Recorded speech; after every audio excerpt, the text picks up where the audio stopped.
Olá, pessoal. Estamos aqui mais uma vez para mais uma aula de Química. Hoje a gente conversa um pouquinho sobre oxirredução e número de oxidação. Eu peço que vocês prestem muita atenção nessa aula, porque depois nós iremos precisar de alguns conceitos dela para entendermos melhor alguns mecanismos que acontecem no funcionamento de pilhas e baterias, que é o nosso próximo conteúdo. Tá certo? Então, espero que vocês gostem e a gente inicia a partir de agora. Bom, a primeira coisa que a gente precisa entender é que esses tipos de processos que são chamados de oxirredução, oxirred, redox, eles são processos muito comuns que acontecem no nosso dia a dia. Muitos fenômenos que acontecem ao nosso redor, na nossa casa, com alguns equipamentos que usamos, representam bem essas reações, não é isso? Esse palitinho de fósforo que vocês estão vendo aí está queimando simplesmente por uma questão, por uma proposta de um processo de oxirredução, tá certo? Uma reação de oxirredução. Tá bom? Mas nós temos outros exemplos bem comuns, como, por exemplo, o enferrujamento do ferro, né? Enferrujamento do aço. A palavra enferrujamento aí está destacada, né? Está entre aspas, porque o nome correto que a gente precisa usar não é esse. O enferrujamento é um nome popular, tá certo? A combustão de combustíveis, né? A queima de combustíveis fósseis ou renováveis também representa um processo de oxirredução, tá bom? Algumas pessoas têm costume de descolorir os cabelos, né? Tem o hábito de fazer esse procedimento em salões de beleza, barbearias, enfim. Esse processo também é um processo que utiliza o mecanismo de reações de oxirredução para poder acontecer, tá certo? Funcionamento de pilhas e baterias também acontece baseado nesse fenômeno da oxirredução. Como eu falava antes, o estudo das pilhas e baterias, o estudo da eletrólise, que são estudos presentes na área da eletroquímica, vão ser estudados, vão ser vistos depois. E a gente precisa dos conceitos de oxirredução, né, de número de oxidação também, para que a gente possa entender bem esses mecanismos, tá certo? Vamos lá, então? Veja, a primeira coisa que a gente precisa entender, né, sobre o significado do termo oxirredução é o seguinte. Por definição, né, a palavra oxirredução surge da união de duas outras palavras. De uma palavrinha chamada oxidação, que representa a perda de elétrons, né? Quando um átomo perde elétrons para outro, ele está oxidando. E a palavra redução, que é o oposto. É quando um elemento químico, é quando um átomo, por exemplo, ganha elétrons. Então, veja, tanto a oxidação quanto a redução são processos complementares. São processos que se completam, né? Um átomo não pode doar elétrons sem que outro ganhe esses elétrons, por exemplo. Tá bom? Então, vamos entender o seguinte. Basicamente, uma reação de oxirredução acontece com transferência de elétrons de um elemento para outro. É simples e básico entender isso, tá certo, gente? Então, da próxima vez que vocês virem esse nome, oxirredução, oxirred, ou até mesmo redox, entendam que são fenômenos químicos, são processos químicos que envolvem a transferência de elétrons de um átomo para outro, de um elemento para outro, ok? Beleza. Basicamente, quando vocês estudaram, né, as ligações químicas, em especial as ligações iônicas, vocês estavam diante de um processo de oxirredução, né? Lembrem-se que um processo de oxirredução é aquele que acontece com transferência de elétrons de um elemento para o outro. É o que acontece numa ligação iônica, por exemplo, né?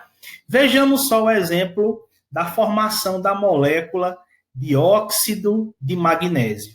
Então, nós temos aqui o elemento magnésio. Vamos lembrar que ele é um elemento da família 2A da tabela, né, da família dos metais alcalinos terrosos. Se ele está presente na família 2A, é porque ele tem 2 elétrons na camada de valência, né, a sua eletrosfera. E aí nós temos, junto desse magnésio, o átomo de oxigênio, que é um dos elementos mais conhecidos que nós podemos citar, não é verdade? Lembrem que o átomo de oxigênio está presente na família 6A. E se ele está lá na família 6A, que é a família dos calcogênios, ele tem 6 elétrons na sua camada de valência. Então, vamos lembrar uma teoria muito simples, que é a teoria do octeto, que nos remonta à ideia de como esses elementos podem se juntar, tá certo? Então, vejam só. Os metais geralmente tendem a ceder elétrons, né? Eles têm, basicamente, na família 1A, um elétron na camada de valência, na família 2A, 2 elétrons, na família 3A, 3 elétrons. Então, os elementos que têm 1, 2, 3 elétrons na camada de valência, geralmente eles têm tendência a ceder esses elétrons para outros elementos, né? E por que eles cedem elétrons? Para ficar com seu nível mais energético completo. Lembram da teoria do octeto? Né? Da teoria que justifica as ligações químicas? Se não lembra, eu aconselho vocês darem uma olhada depois nisso, tá certo? Não vamos discutir aqui a teoria do octeto. Mas, basicamente, o magnésio, que só tem 2 eletronzinhos na camada de valência, vai ter tendência a doar esses elétrons. O oxigênio, que tem 6 elétrons, né? Quem tem 5, 6, 7 elétrons tende a ganhar, na camada de valência, tende a ganhar outros elétrons de outros átomos, ou compartilhá-los, mas nesse caso da ligação iônica, receber esses elétrons, para ficar com 8 elétrons em sua camada de valência, né, e aí ficar estável. Então, o que acontece aqui é o seguinte, olha só, quando o magnésio doa, né, esses 2 elétrons, ou seja, quando ele se transforma num íon, né, ele fica com carga 2+. O oxigênio, quando receber esses elétrons, vai ficar com carga 2-, tendo em vista que a carga do elétron é negativa. Lembrem-se disso também, tá certo? Quem perde elétrons fica positivo, quem ganha elétrons fica negativo. Então, o magnésio vai doar esses 2 elétronzinhos para o átomo de oxigênio, cada um vai ficar com 8 elétrons na camada de valência, e aí eles vão se juntar, né? Vão ficar estáveis e vão se juntar formando a estrutura aqui da substância óxido de magnésio, tá certo? O que foi que nós vimos aqui na formação de uma ligação iônica? Um átomo doando elétrons para outro. Um átomo perdendo elétrons e outro ganhando esses elétrons. O que a gente está vendo aqui, minha gente, é um processo de oxirredução. Só que quando a gente analisa o mecanismo de oxirredução, geralmente a gente fala de mecanismos um pouco mais amplos, tá certo? Por isso que lá no iniciozinho do primeiro ano, quando vocês estudaram ligações químicas, talvez, né, não tenham tido familiaridade com essas palavras, talvez não tenham tido contato com as palavras oxidação e redução ou a palavra oxirredução, tá certo? Bom, outro exemplo bem simples é quando a gente introduz um fio de zinco em uma solução de sulfato de cobre. Tá? O que é que acontece? O zinco, minha gente, na prática, naturalmente doa elétrons para o cobre. O zinco neutro, uma plaquinha de zinco neutra, passa a ficar positiva, passa a ficar iônico numa solução de sulfato de cobre. O cobre, que estaria iônico nessa molécula, né? Afinal de contas, o cobre aqui tem carga 2+, né? Já que o sulfato tem carga 2-, o cobre tem carga 2+. Lembre-se disso. O cobre vai ficar neutro, tá certo? Então, basicamente, o processo pode ser representado assim. Veja, entre o zinco e o cobre, o que acontece é isso. Olha só, o zinco aqui, uma chapinha de zinco neutra, mais um íon cobre, se transformam em... Olha só o zinco. O zinco que estava neutro agora passa a ficar positivo. O cobre que estava positivo passa a ficar neutro. É uma reação química, eles mudaram sua constituição eletrônica. Né? Observem que o zinco vai mudar de carga, ele tem carga neutra, tem carga 0 aqui, e vai passar a ter carga 2+. Por que isso acontece? Lembre-se que um átomo só fica positivo quando ele perde elétrons. Né? Já o cobre, não. O cobre aqui, veja, começa com carga 2+, e termina com carga neutra. O que o cobre vai começar com carga 2+, e vai terminar com carga neutra? Porque, minha gente, o cobre, nesse caso, vai ganhar esses elétrons que o zinco está perdendo, tá certo? E aí ele se transforma de um íon para um átomo comum, para uma substância neutra, tá certo? E o processo que acontece aqui, o processo de oxirredução. Se a gente for ver por partes o que é que acontece, a gente vai entender a oxidação acontecendo assim, ó. O zinco vai se transformar em zinco 2+. Tá? O processo completo, o zinco se transformando em zinco 2+, tá vendo? Então, por que ele se transforma em zinco 2+? Porque ele perde 2 elétrons. Se fosse zinco 3+, 3 elétrons, claro que isso não existe, é apenas uma suposição. Tá? Se fosse zinco 4+, ele estaria perdendo 4 elétrons e assim por diante. Repito, apenas uma suposição. O zinco só pode ter 2 características, ou ele tem carga neutra ou ele tem carga 2+, daqui a pouco a gente fala mais sobre isso, ok? Pois bem, e no processo de ganho de elétrons, no processo de redução, nós temos o cobre que começa positivo, ele vai ganhar 2 elétrons, né? De onde vem esses elétrons? Do zinco, beleza? E aí ele fica neutro, tá certo? Então, prestem atenção nesses detalhes, ok? Na oxidação, perda de elétrons. Na redução, ganho de elétrons, beleza?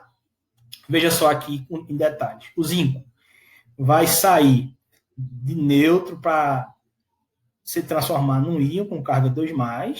O cobre vai sair de carga 2+, para se transformar no íon neutro. Tá bom? Uma coisa importante que a gente precisa entender é o seguinte, tá, professor? Então quer dizer que isso só acontece com substâncias de natureza iônica, só acontece com íons? Bom, não. Na realidade, não. Nas substâncias covalentes, minha gente, não há essa coisa, né? Vocês já estudaram isso. Não há essa coisa de um átomo doar elétrons para outro. Né? Eles compartilham elétrons. O que acontece numa ligação covalente, molecular, comum, é um compartilhamento de elétrons, tá certo? Porém, para que a gente possa entender um pouco de como os processos de oxirredução acontecem nos compostos covalentes, a gente pode estender, né, essa ideia do número de oxidação, da carga, né, que as substâncias têm, a fim de observar se os elementos vão estar oxidando ou reduzindo.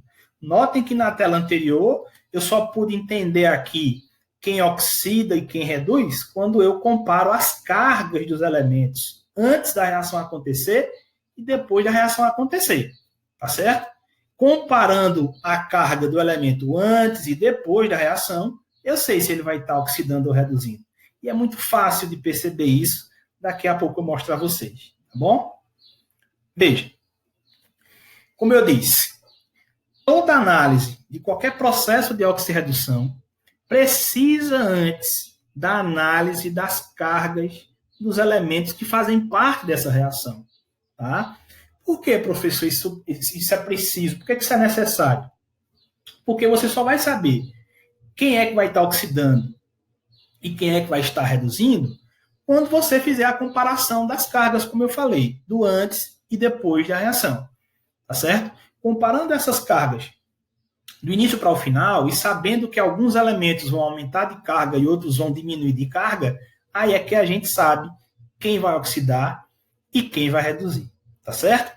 Uma coisa importante que a gente precisa ter em mente a partir desse momento é o seguinte: as cargas dos elementos vão passar a ser chamadas de número de oxidação, ou simplesmente, né, NOx. Carinhosamente, a gente abrevia esse termo chamando as cargas dos elementos de NOx, tá certo? Então, para que a gente possa entender os mecanismos envolvidos no processo de oxirredução, a gente antes precisa entender qual é o NOx de cada elemento presente na reação, qual é o número de oxidação desses elementos, quais são suas cargas, tá certo? E para que a gente possa saber quais são as cargas desses elementos, minha gente, nós precisamos se inteirar de algumas regrinhas básicas, tá certo? Então, é muito importante que vocês prestem atenção nessas regrinhas, tá? Que procurem depois estudá-las melhor, voltem o vídeo quantas vezes for necessário, para poder entender como é que elas são determinadas. Alguns elementos têm uma carga fixa, né? Alguns elementos, como o zinco, por exemplo, daqui a pouco eu falo mais sobre ele, o zinco tem carga fixa quando está presente em uma substância qualquer. Né? Se ele está presente numa substância iônica, por exemplo, ou molecular, dependendo da situação, ele sempre vai ter a mesma carga.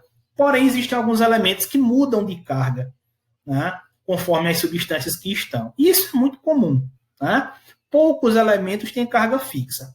A maioria dos elementos que a gente vai encontrar, que a gente pode pontuar na tabela periódica, tem carga variável. Ok? E a gente vai aprender a determinar essas cargas a partir de agora. Tá certo? Vamos lá.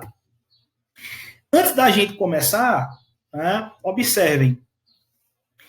A força de oxidação, minha gente, na escala de números, aumenta dos valores negativos para os positivos. E a força de redução dos elementos aumenta no sentido contrário, dos números positivos para os números negativos. Bom, o que quer dizer isso? Para você saber, numa reação química, quem vai oxidar e quem vai reduzir, é algo, minha gente, extremamente simples. Veja, lembre, você vai ter que comparar o NOx, né, a carga do elemento, antes da reação acontecer e depois que a reação acontece. Antes da setinha e depois da setinha. Observe uma coisa. Os valores que aumentarem, né, vão representar uma oxidação.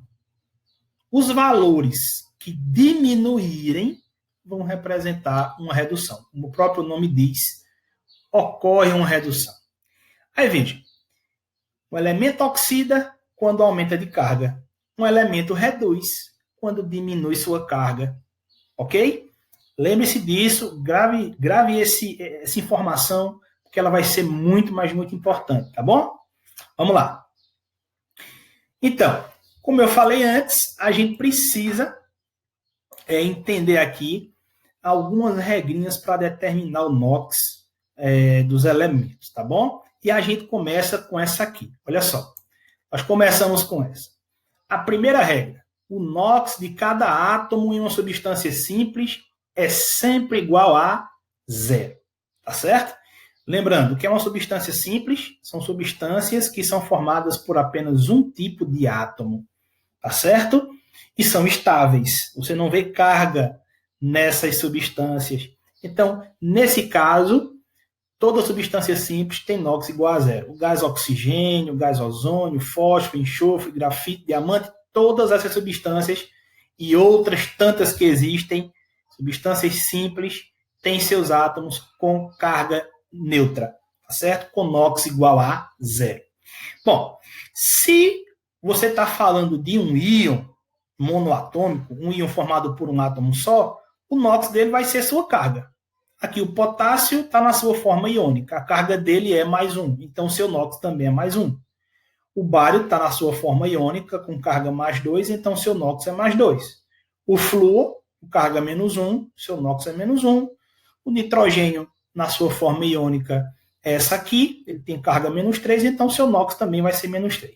Tá ok? É fácil? Vamos lá. A terceira regra fala dos elementos que têm NOx fixo. Ou seja, se eles forem substâncias simples, vão ter NOx igual a zero. Porém, quando esses elementos aqui estão formando substâncias compostas, eles sempre vão ter essas cargas que vão aparecer estão aparecendo nessa tabela. Tá certo? Então vejam só. Os metais alcalinos da família 1A, lítio, sódio, potássio, esses três são os principais.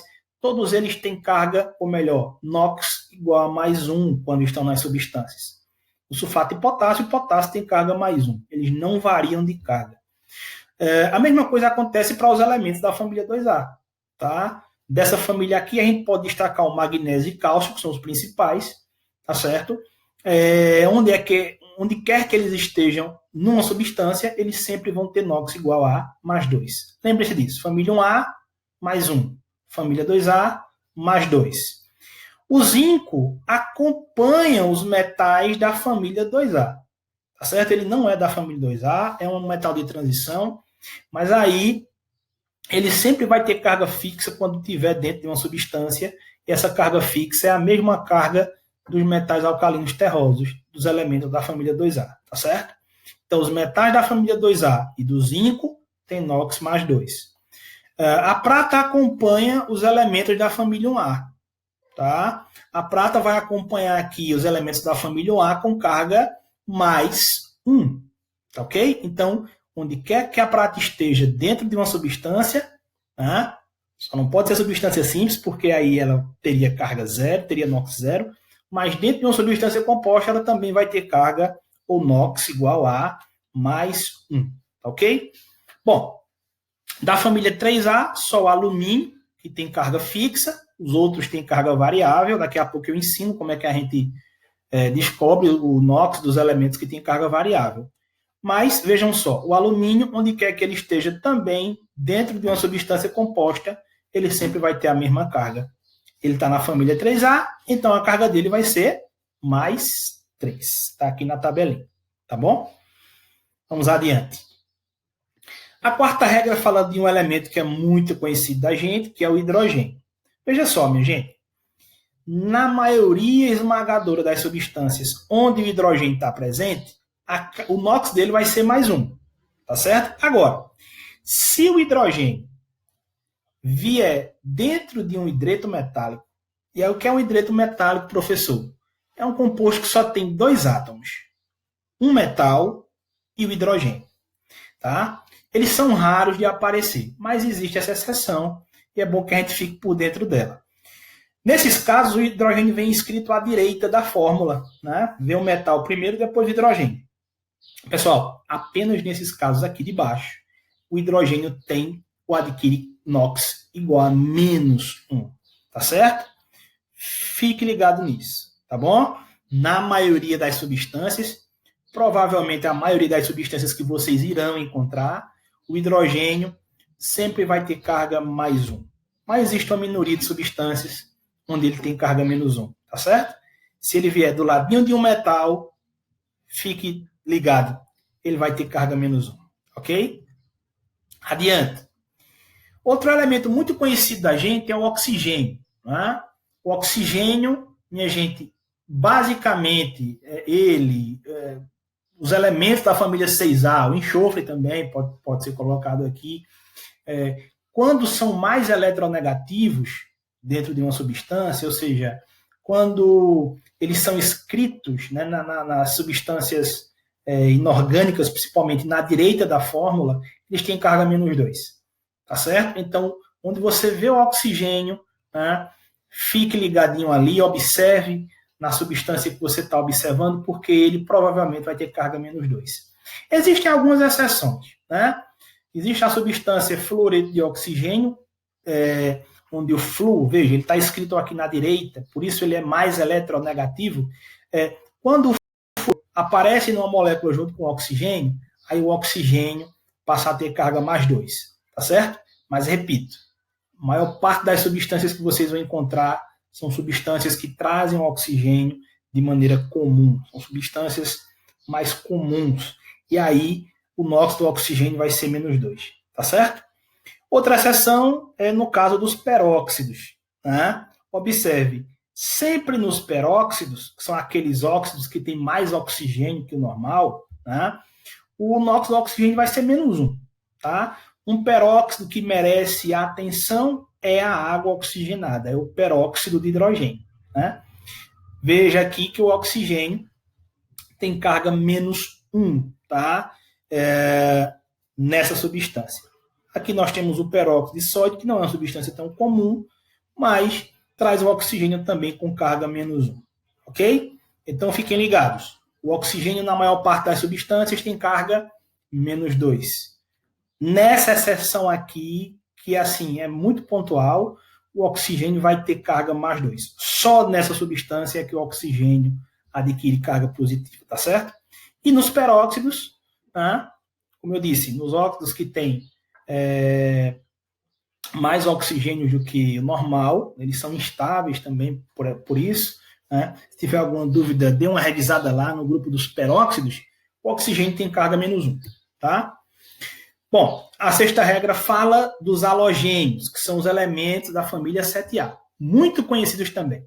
O flúor, o cloro, o bromo, o iodo. Toda vez que você encontrar esses elementos na direita da fórmula, ou seja, quando eles forem mais eletronegativos, está lá a substância inorgânica com o elemento da família 7A na direita da fórmula, ou uma substância orgânica com um desses elementos. Pode ter certeza que o elemento ali, o halogênio, né, vai ter carga -1, tá certo? Cloro, bromo, iodo, astato quase que não aparece, né? Todos eles têm carga -1 quando formam esses compostos binários e se encontram na direita da fórmula, né? Compostos binários porque tem apenas 2 elementos, ok? Pois bem, bom, a sétima regra, ela fala basicamente de algo que é muito importante, tá? Falta só a sétima e a oitava para a gente explorar.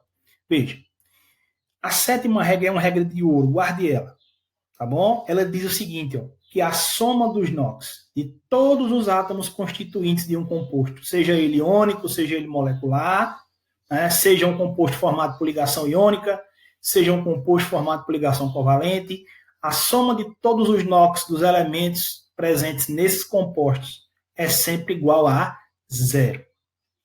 E o que quer dizer isso, professor? Não sei se vocês lembram, lá no primeiro ano, quando vocês aprenderam a montar ligações iônicas e covalentes, mas principalmente ligações iônicas, uma frasinha que dizia assim: em um composto, o total de cargas positivas tem que ser igual ao total de cargas negativas.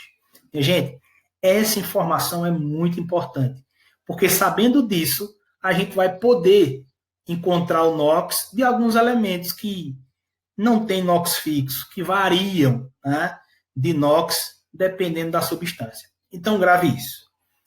O total de cargas positivas é sempre igual ao total de cargas negativas em um composto iônico ou molecular. Tá certo? Observe aqui. Ó. No cloreto de sódio, o sódio que é da família 1A tem carga +1, o cloro, família 7A, acabei de falar dele na sexta regra, carga -1. No ácido clorídrico, o hidrogênio tem carga +1, o cloro tem carga -1. No óxido de cálcio, veja, o cálcio tem carga +2, o oxigênio com carga -2. Veja que sempre você encontra o número de cargas positivas igual ao número de cargas negativas. E claro, se esses valores, se esses números positivos são ou estão em mesma quantidade dos números negativos, a soma deles vai dar sempre 0. Tá certo? Vamos entender melhor como é que a gente consegue encontrar o NOx de um elemento que tem carga variável. Vejam só. Olha esse exemplo número 1 aqui. Vamos determinar o NOx do fósforo, né, símbolo P, na molécula de ácido fosfórico, no composto ácido fosfórico. Vamos lá. Acompanhem comigo, pessoal. Nós sabemos que o hidrogênio tem carga +1. Não é isso? Ou melhor, NOx +1. Tá? O oxigênio na direita da fórmula tem carga -2. Falei disso há pouco. E o fósforo tem uma carga desconhecida. A gente não conhece a carga do fósforo aqui, pessoal. O fósforo, como eu disse, tem carga variável. Se você voltar às regrinhas, você não vai encontrar nenhuma falando do fósforo. Vai encontrar falando do hidrogênio e do oxigênio.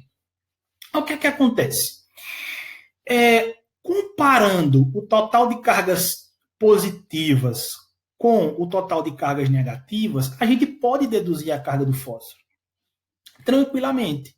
Se você tem 3 hidrogênios na molécula e sabe que cada um deles tem carga +1, no total vão ser 3 cargas positivas, no total, ok? Eu não posso escrever aqui o número +3, né? O NOx do hidrogênio não é +3, é +1. Quando a gente apresenta o NOx para um elemento, a gente apresenta para cada elemento, de forma individual, tá certo? E não para o conjunto. Mas aqui a gente sabe que no total são 3 cargas positivas. O oxigênio aqui, cada oxigênio tem NOx -2, os 4 oxigênios vão nos dar 8 cargas negativas. 4 vezes -2 vai dar -8. Então pense comigo. Se nessa substância nós temos 3 cargas positivas aqui no total e 8 cargas negativas, e você sabe que o composto é neutro, você sabe que a soma de todas as cargas é igual a zero, então qual vai ser a carga desse fósforo, minha gente? Né? Vai ser quanto? Já descobriram? Não? A gente pode fazer esse cálculo também usando a matemática. Veja, são 3 cargas positivas. Aqui eu tenho um fósforo, uma carga X, eu posso colocar outra incógnita, Y, A, B, C, não importa. Aqui eu tenho 8 cargas negativas. A soma de tudo isso tem que ser igual a zero. Observe que quando eu organizei esses valores aqui dessa forma, eu encontro uma equação do primeiro grau. Vamos calcular o valor de x. Olha só, vamos colocar o 3 para o outro lado da igualdade, com o sinal trocado. E o 8 também, esse -8 vai para o outro lado, com o sinal trocado. X é igual a -3 mais 8. X é igual a quanto? Mais 5.